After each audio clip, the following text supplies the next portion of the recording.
Hey gang, Dr. Fred, we're here for TMT.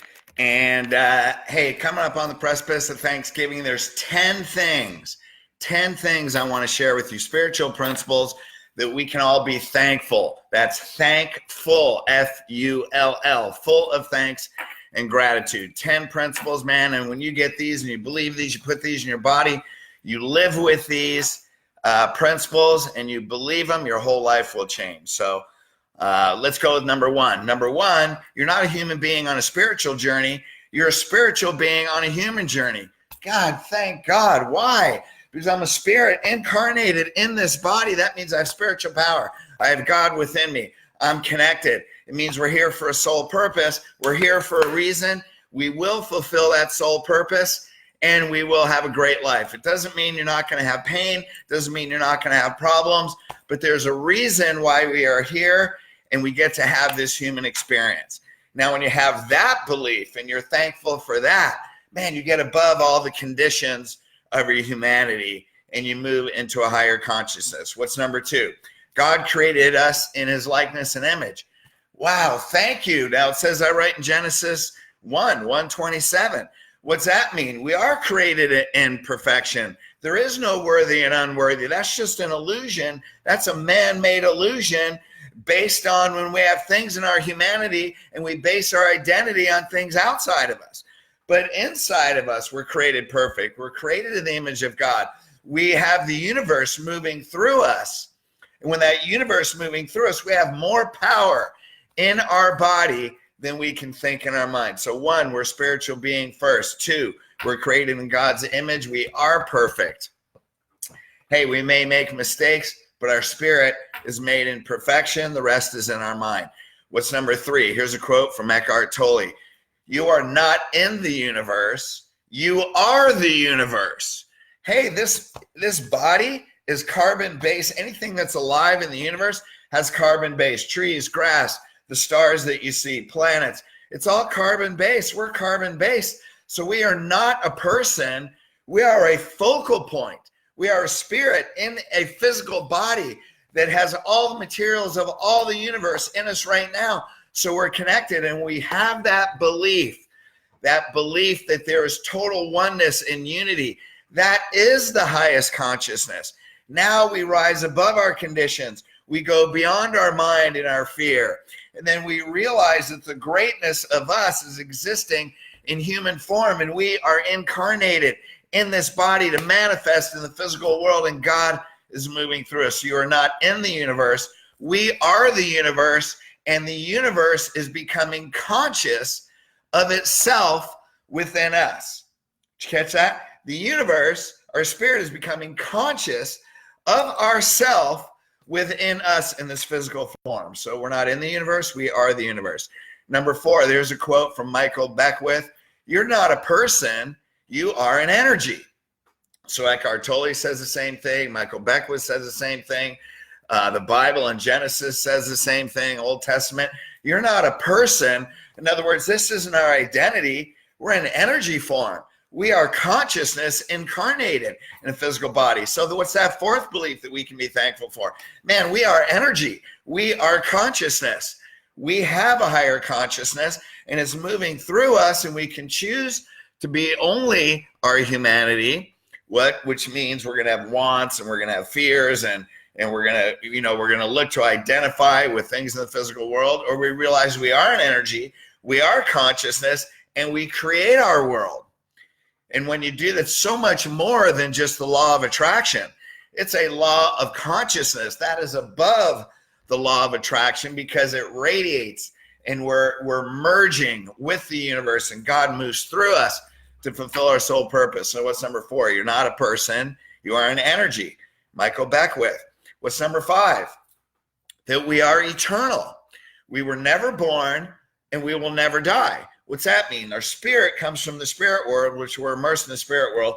It becomes incarnated, slows our energy down to inhabit this body. We use this physical body as a vehicle, and then eventually there is a limitation of physical matter. Our spirit will pass. So if you look at our spirit comes through this physical experience, we are the universe. seeking consciousness of itself. We're creating the likeness and image of God. We're spirit first rather than human. We're never born, we'll never die. What's that mean? That we carry the intelligence and the consciousness of the universe inside us at all time. But when we're thankful, full of thanks for that, then our consciousness rises above our problems. And then we realize, man, I'm only here for a brief breath in the time in the universe. So then the question becomes, how do you want to breathe through this life? Let's breathe in life force, feel our spirit, feel our body. When we're thankful for that, we transcend in consciousness above all the challenges. We function and vibrate in love and joy. And now those challenges seem to dissipate because we have a new consciousness. So that law means energy can either be created or destroyed, rather transformed, meaning spirit comes in the body and then it moves out of the body. But we're here for that brief breath. And how do we want to spend that breath to manifest on the physical world our soul purpose? Number 6, what's our one responsibility? Become conscious of ourselves. So we identify our current limiting beliefs, the limiting beliefs of our humanity, and we change them into more empowering beliefs. The empowering beliefs that we are spirit first. Man, so we all have a choice. How cool is this to be thankful for? Man, I can change limiting beliefs of my pain, of how I look at my past, of how I look at my present, of how I view the physical world. How do I identify with myself? Do I identify with myself with outside, with my bank account, with my job, with my car, with my relationship? Or do I identify with myself with a spiritual being, look from the inside out, and then I have far more appreciation for every condition because it's guiding me towards my soul purpose. How cool is that? So we can change the limiting beliefs into empowering beliefs. What's number 7?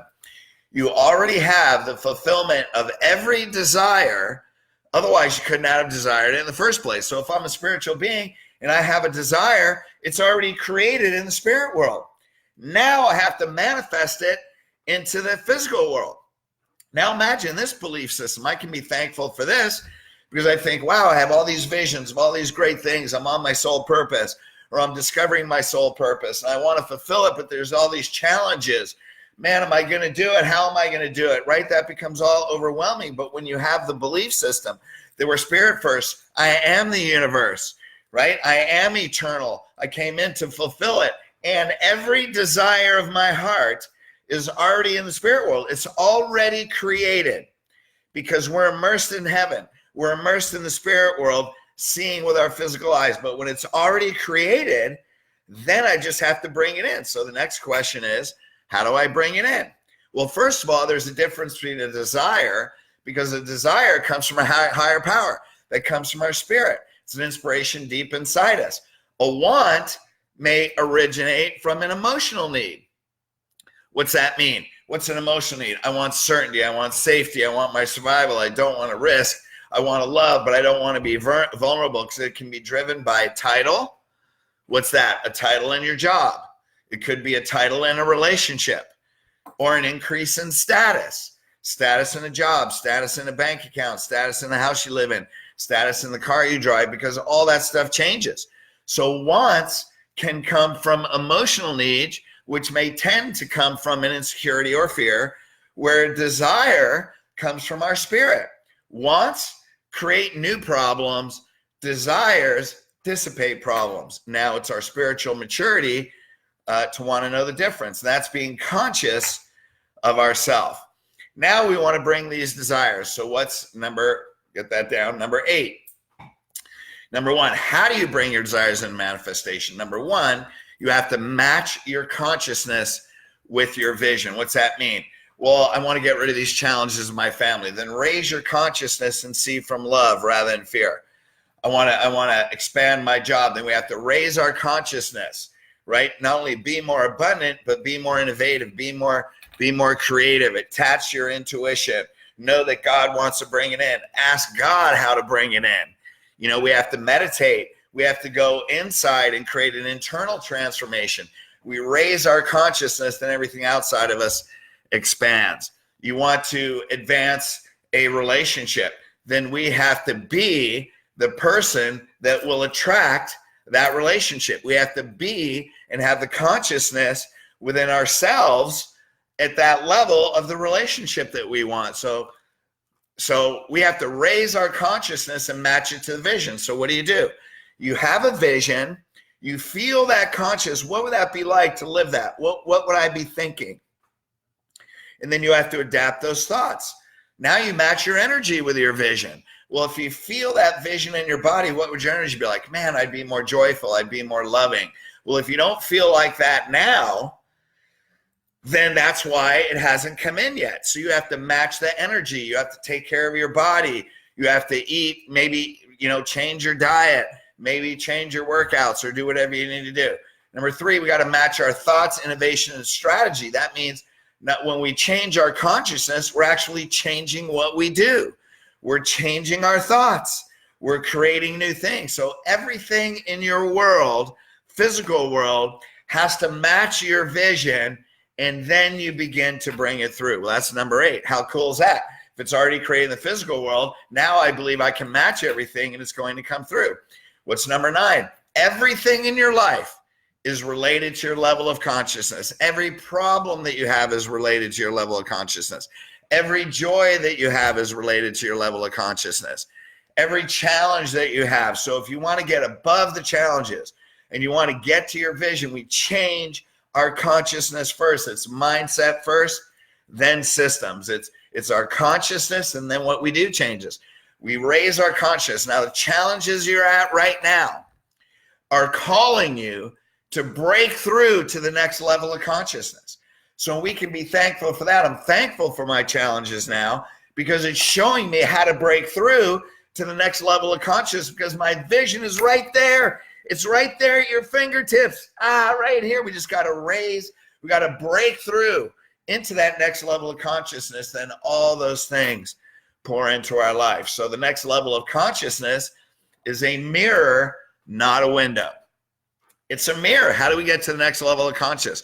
Not by looking outside of us, but by looking inside of us. Transformation takes place from the inside out. So when we have transformation, then we get dissolution.